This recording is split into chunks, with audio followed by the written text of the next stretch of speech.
The Impractical Jokers stumbled their way onto the big screen. Artemis Fowl gets another official trailer release just about a year after the original teaser.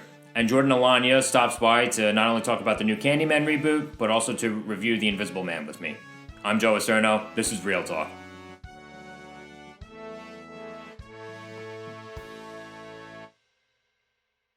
Alright, welcome back. Now, I know it's been just a little while since I put an episode online for you guys, and the main reason for that is around the last week when I would usually put another episode on, nothing happened. Not much really happened that I actually felt like talking about with you guys. So, I figured might as well take a week off. I went to a seminar about filmmaking, and this one guy who had his feature film debut at the Sundance Film Festival. His name is Lance Oppenheimer, and I believe the film was called Some Kind of Heaven, if you ever want to check it out. I'm not sure if I have the permission to name drop him like that, but oh well, we'll see what happens. I guess I'll apologize later. But anyway, so to start things off, I went to see the Impractical Jokers movie. Now, here's the thing with this movie. I heard a while ago that the Impractical Jokers were getting the big screen treatment, and then I stopped hearing about it for a while. Then I want to say maybe a month before the film actually came out, I saw an actual, marketing promotion for it. I saw an actual commercial on TV, and I can't help but wonder why that is, why they waited so long just to, put some kind of footage out there for it. I know the Impractical Jokers, I guess have to maintain some kind of low profile, so I guess they can't aggressively market the movie too much, but anyway, they released I saw a commercial for it about a month before the film's release, and I'm not gonna lie, I guess I kind of see why, because I'm not gonna lie, I did not expect too much going into this movie, because again, it is a movie based on, a TV show, one of those hidden camera reality shows, so my expectations weren't too high, and at the same time, this movie still missed them, and it sucks to say because I honestly love the Impractical Jokers so much. All four of them are hilarious. Joe in particular is my favorite, but I love all four of them. And the four have such a great and natural and authentic dynamic. You can tell that these guys have been friends for a big chunk of their lives. And it's kind of shocking that based on that dynamic that the four of them have with each other, that so much of this movie felt very forced, felt kind of weak. Now, basically, before I get too much into that, just let me explain what this movie's actually about. This movie does actually have a story, believe it or not. So the story is that the Jokers get invited to a party in Miami, Florida by Paula Abdul. And they're only given 3 passes to get into the party. So the four of them take a road trip down, and along the way have to do their regular spiel as far as getting each other to do the wackiest stuff and all the challenges that they're known for doing, the Joker challenges. And whoever does the worst out of all of them doesn't get to go to the party. Now, that does sound a lot of fun, and it ends up not being a lot of fun in certain parts. Here's the thing.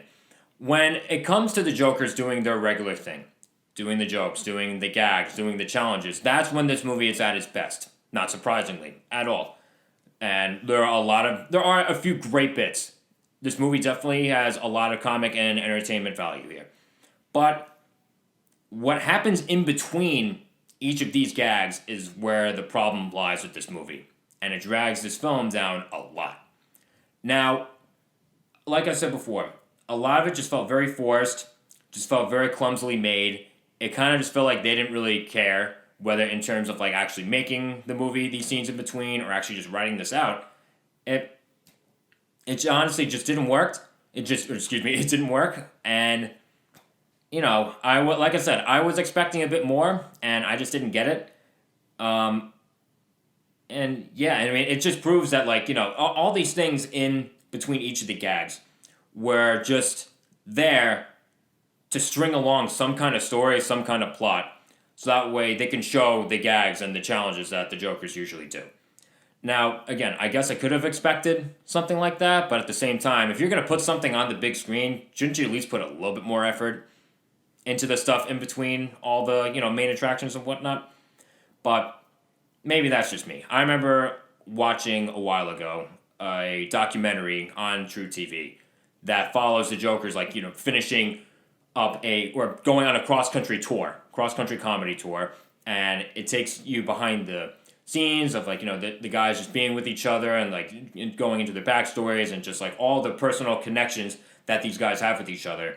And I felt like you'll just be better off watching this documentary. The documentary, I believe, is called Practically Live, and it was actually really great. The hour and so minutes flew by really quickly, whereas this movie at about, an hour and a half usually shouldn't take as long to feel as it does, but it does.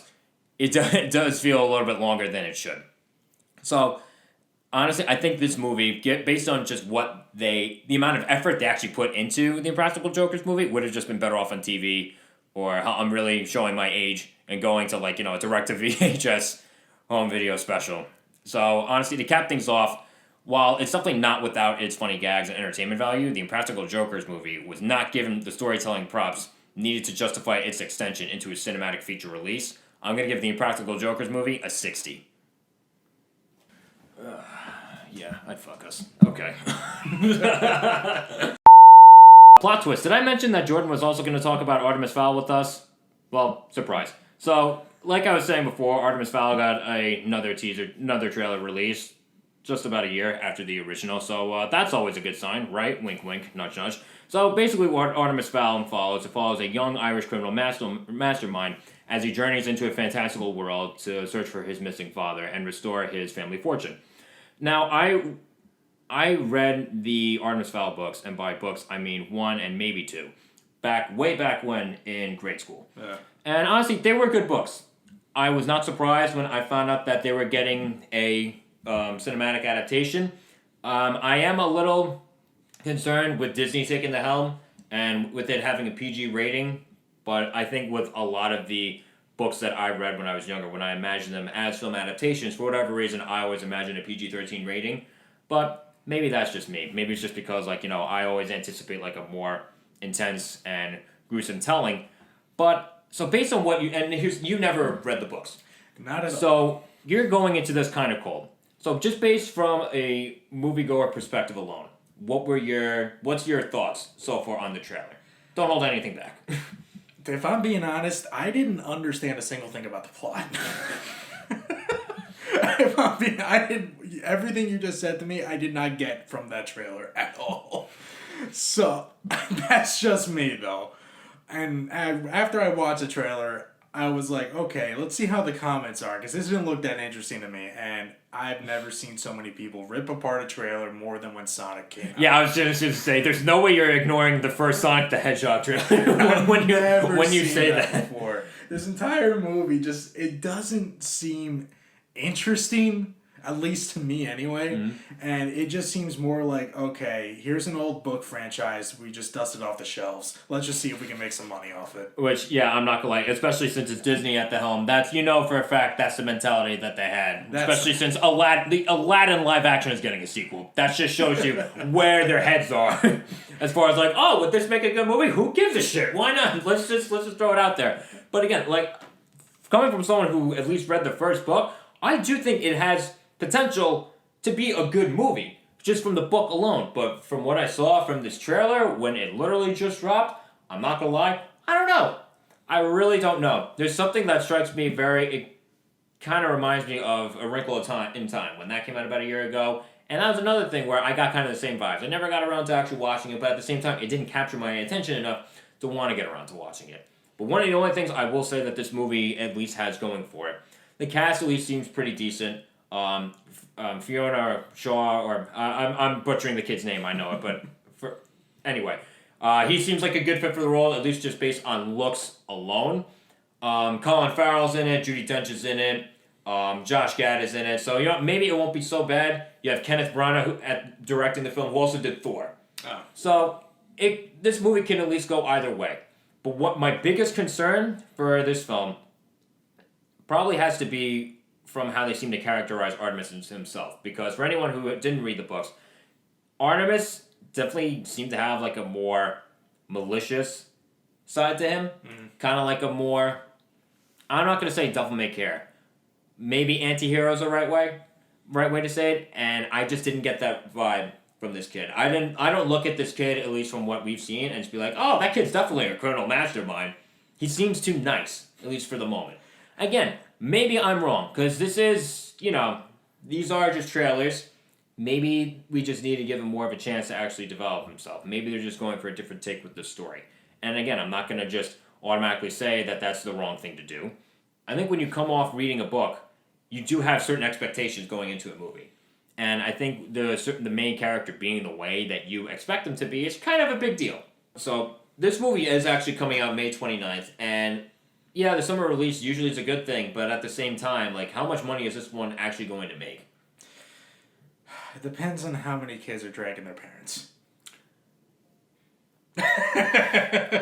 You're not wrong. Based off of what I'm reading from the comment section of the YouTube trailers, it's not looking good. Yeah, the prospects. And again, and here's the thing: there aren't any other high-profile film releases that I can think of, because the film comes out May 29th. There isn't anything else that's really sticking out, at least to me right now, that can actually compete with this film in terms of it actually making money. How it's actually going to be received and how the film is actually going to be, that I think is very much in the air. I'm not going to lie, I'm a little bit towards the negative side, at least at the moment. I'm way towards the negatives. So, I mean, and if you haven't read the books, then I have an odd feeling that this isn't going to impress anyone new. But again, my predictions have been wrong before. I was kind of wrong about the Sonic movie, at least when that first trailer came out. And they did a lot of work for it, and that actually ended up being kind of fun.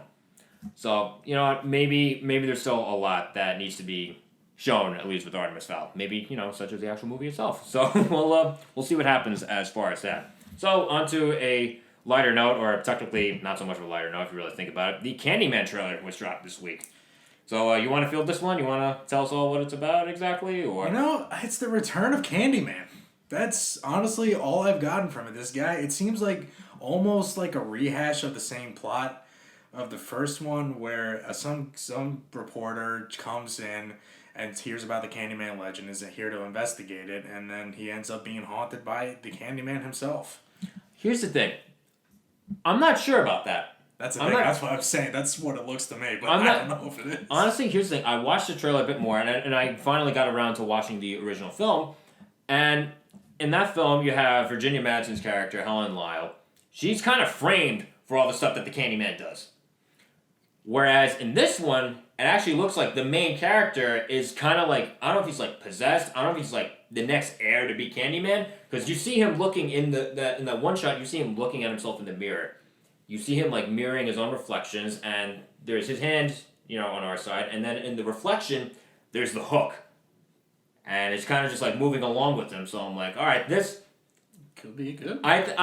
I'm not gonna lie, I have a little bit more confidence in it, especially now, because here's the thing, I heard about the original film a while ago, because I was on, the show that I used to do at St. John's, Red Storm Reel. One of the guys that had on the show, Eric Ferrari, mentioned the movie Candyman, and I just never, I kind of just heard about it on the show, and I just put it down for a while. I just never actually got around to watching it. But then I finally got around to watching it very recently, and it was actually a really good movie. It was kind of terrifying, I'm not going to lie. Yeah, I'm not going to lie. Tony Todd. Yes. Oh my god, Tony Todd. He is fantastic as Candyman. And you know what I heard, actually? You're not going to believe this. He actually used live bees for all of his scenes. No. I would pass out on the spot. I would pass out on the spot. I looked that up after watching it. He actually used live bees. Which what a trooper. He loves that character. What a trooper. I would have passed out from fear. Bees and anything in the bee family. That's the thing that I'm scared of the most. Still am. Ever since I was young. Still am. And, oh my god, I'm just thinking to myself too, I'm watching that movie, and I'm like, okay, are these, CGI bees? But the CGI wasn't that good at that point. I'm like, there's no way he actually used real bees. If he actually used real bees, that's even more terrifying than the movie itself. Yeah. Knowing that gives it a whole new perspective. Yeah. But shifting the focus from the original to now this is supposed to be like a spiritual sequel, quote unquote. Yeah. And now I looked up the character names from the original film and now this film. And if you remember the baby that was in the original film, I think that baby is the main character now. Because if you look up the characters in each of the films, the mother of the baby has the same last name as the main character in this film. You know, I did not know that. So that's gonna be interesting, especially when I don't know if like Candyman like possessed him or something like that, or like put something in him, some kind of influence in him when he was a baby. Because if you remember, this just shows how recently I watched the movie. I know exactly what scene. The one where he sticks his finger in his mouth. Yeah, I know what scene that was. I was just thinking that, like, so I did something to the baby. And he keeps saying in the trailer, too, like, oh, I'm so drawn to, like, this area over here. So there's a connection there for sure. I think he's, like, aired to be, like, the next Candyman. That's my prediction. If I spoil it for you guys, then I guess it was a lucky shot, I guess. I don't know. But this honestly does look really good. I'm happy that Jordan Peele is involved. Jordan Peele involved in anything usually means it has hope. Yep. Get Out was obviously going to be one of the films that the past decades remembered for. Honestly, I loved Us even more than Get Out. That I know, but unpopular opinion, but I liked Us even more than Get Out. And so in terms of how he's involved with this film, he helped write the screenplay, he's one of the producers, so he's definitely even though he's not directing, he's got a significant amount of creative influence. And that's especially when it comes to horror, that's usually a good thing. Oh, absolutely. Jordan Peele being involved in this gives me hope for it. I think this will actually end up being really good. One of the things that caught my ear was the song that they used in the trailer. Say my name, and I'm like, is that what I think it is? Then they started ramping up the music even more, and I'm like, never mind, I think this actually works a little bit. This works more than it should. Well, yeah, because how you summon Candyman's like Bloody Mary. You gotta say his name 5 times, and only because we're looking at a camera, I'm not doing it. Yeah, exactly, yeah. Candyman. Oh my god. Candyman. Candyman? You're the one saying it, so I'm not gonna die. Candyman? I don't know, Virginia Madsen's like best friend in the original was like a casualty or something like that. She didn't do anything. So Candyman. Okay. You're gonna be sleeping with one eye open tonight, I know it. Yeah. So on that cheerful note, I'm very confident in this movie. It comes out in June, I believe. So you know what? I'm looking forward to this. I'm actually going to see this one. I've never been excited for a horror movie. Well, I mean, I should rephrase that. I've been excited. Yeah, I was gonna say that's a total lie. I've been excited, but I've never been excited for a spiritual successor to a classic horror movie. Okay, yeah, and it's funny that you say it that way too, because when I first heard about this movie being made, I'm like, oh great, this is just another sequel, quote unquote, that they're just pulling out of nowhere. It's another remake that they're just running out of ideas. But no, this actually looks like something that could stand out a bit more. Yeah. Because there's been multiple Candyman sequels, and obviously, they sucked. Yeah, I didn't watch. You don't need to watch it. You just know. I heard about the sequels, and I'm like, you know what? I have no desire whatsoever. But this one, I actually have a desire. So you know what? I'm marking my calendar for this one. Same.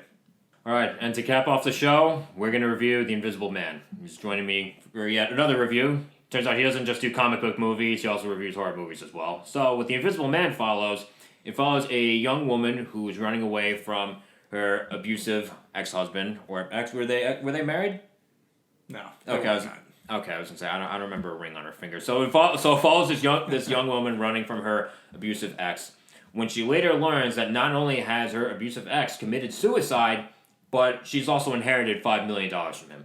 And after learning about this, things are nice and hunky-dory for a little while, until she starts feeling, or claiming to feel, his invisible presence following her and haunting her wherever she goes. And I emphasize invisible presence because what it actually turns out to be, I don't want to give away. So, what was your impression coming out of this one, Jordan? Wow. Just wow. I never felt so shocked, terrified to go to bed. And I slept. I'm not gonna lie. I really checked my corners. Yeah, you're gonna be checking behind yourself. I feel like I'm in the mob. Just like constantly looking behind my shoulder, like I got a price on my head because of this movie. But no, this movie very much exceeded my expectations. One of the things that actually lowered my expectations for this movie originally was, of course, that A, it came out in February, and B, I work in the city, and everywhere I go, every taxi cab, every billboard in Penn Station or whatever, they have the posters for these movies basically saying, like, oh, he's right behind you. He's in the car with you. And I'm like, this is so stupid. This movie's going to suck now. But I was wrong. I was so wrong. This movie ends up being so much smarter than I originally thought for it to be. Now, this is based on the 1897 novel by H.G. Wells. So now, you actually read this novella, if I'm not mistaken, right? I read part of it. I mean, like, I know the plot. I mean, everyone knows the plot. The original book is completely different from this, which is something I appreciate. Okay. Because the original book, I mean, I don't want to say it because it's technically, if I say it, then it's going to kind of count as a spoiler. Mm-hmm. Because obviously, this is nothing like the original book. This is a modern take on it. The original book, what I will say, did not involve a relationship. Okay. It did not involve that. It involved, the man, same name and everything, mm-hmm. just a completely different concept of the whole invisibility concept. So, being how this is obviously a much different twist on the original story, one of the things I want to focus on now, or at least transition to, is how this movie was adapted for the big screen. And I think, honestly, the adaptation is one of the things that makes this movie so strong. The characterization all around is terrific. At least I cared about just about everybody in the film. Not so much the sister, if I'm being honest, but then again, she wasn't in the film as much. She wasn't as big of a role. But I cared about Elizabeth Moss's character, Cecilia Cash. She's obviously this nervous, terrified woman. She's just scared of just leaving the house, even before she finds out, or at least starts feeling her ex's presence haunting her. She's still terrified to go outside of her house. I have to say, that's the great thing about her performance, because throughout the first half of this, well, actually throughout the whole movie, for most of it anyway, you really felt like she really, like, is she all there mentally? Because after something like that, you're obviously going to suffer from PTSD. Anyone will suffer from PTSD from something like that, especially when you go through an abusive relationship that she had. And it just made you really think, like, is this just all in her head? I mean, we're not going to say whether or not she did. Yeah. But, I mean, I felt like that. Yeah, it was... I like how it kind of kept you guessing in that department, at least for a little while. But then when you find out just exactly what it is, I feel like a lot of movies would screw this up. It would feel like more cartoonish, and then this movie doesn't do that. With the surrounding characteristics of her ex, it all kind of makes sense. Yeah. It works so much better than I would originally think. And that reveal that they did was executed perfectly. Yep. Wow. Now, since you mentioned the word execution, one of the things, I think the thing that this movie has going for it the most is its execution, just of how much its execution and how it's physically made. Because one of the things that stands out so much about this movie is not only just how scary it is, like, it's a legitimately scary movie, but the suspense throughout is, that's shredded on my nerves. Because you know what it is? It's the little things that you see happen. Yep. That makes it all the more scary. And it really makes you think, like... Yeah, and they filmed a lot of this in wides, too. There were a lot of, like, really impressive wide or really long takes, too, that I felt like if they cut more, that would have taken away some of the suspense. But since the camera kind of lingers there for a while, you're kind of forced to focus more on, like, the little details in the frame. And when you see something just slightly out of place, or even more so, then it gets you even more. Oh, yeah. Especially that one scene where when she finds out.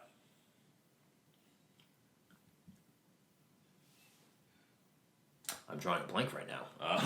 She finds out the truth.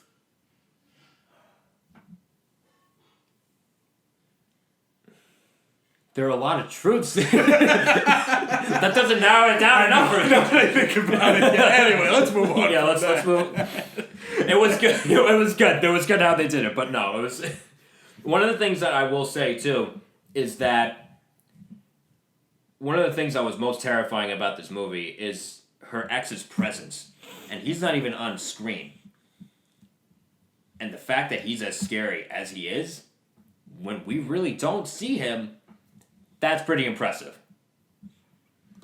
Oh, yeah, especially because you know what? In the beginning of the movie, you get the feel for it. Yeah. You get to see, everyone in action so far. I mean, that's how it is in every movie. In the beginning, you just get to see all these characters. You get to see not who they are and what they're like and stuff. And after you see that guy, and you don't see him after that, but you just feel him there. He's just like creeping up on you. It's like a spider just creeping up right down your back. You're not really sure if it's there or not. It grips you. You feel that fear. It's like you're just stuck. You feel like there's no way out. You're just cornered. Honestly, I hate to use this analogy, but it's like a mine in a box. I guess the math carry the one. Yeah, I guess that analogy works. It's a terrible analogy, but I don't know how else to describe it. But no, like I said, this movie is a masterclass in suspense, just from how it's told to even just how they utilize the cinematography to capitalize on the suspense. And it, of course, has a very modern feel for it. It's very scary, very suspenseful. The one gripe that I had with this movie, the CGI, and I think you know what I'm talking about without giving away too much. The CGI took me out of it at some points, but it definitely wasn't enough to drag the movie down too much. Like, this movie was very, very well made on pretty much all accounts. Performances around were excellent. Execution was terrific. The musical score, too, really amps things up as well. Benjamin Wallfish, however you say his name, did a terrific job with that. Really adds a lot. It doesn't just feel like background noise. It feels like something that's there to like build up the suspense, and it works so well. So, I'm going to give this movie a 91. I got to give this movie a 95. 95, damn. Yeah. Trying to 4-up me. Okay, I see how it is. If I'm being honest, that CGI, I mean, listen, it had its moment where it was like, okay, that's clearly not real. Mm-hmm. But for me, I was just too scared I didn't do it. It's like, you know what, there's too much else going on right now for it to drag it down too much. So, honestly, it's definitely not enough to tank the movie. It's not even close, because this movie just has so much going for it. Performances all around, like I said before, are absolutely terrific. And honestly, what I will say, Elizabeth Moss in particular, if her performance wasn't as strong as it was, this movie would have tanked. Oh, absolutely. Without her, actually, honestly, without the villain too. Yes. Without him too. It's that's more of a character thing, if anything, more than a performance. Yeah, but without his character and without her performance, this movie would have flopped. Yeah. Yeah. So honestly, great stuff. Definitely, I highly recommend seeing The Invisible Man. It's definitely, as far as movies to be released at the beginning of the year, I'm not gonna lie, we're not having too bad of a year so far. Because this was really good, Gentleman was really good, Sonic the Hedgehog was much better than expected. So, yeah, maybe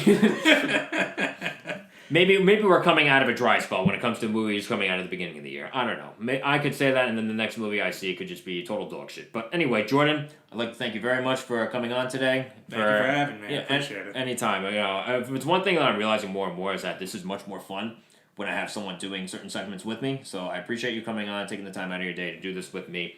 So for all you guys watching, I'm sorry I took a little longer to give you the next episode, but like I said, not much happened within the last couple weeks.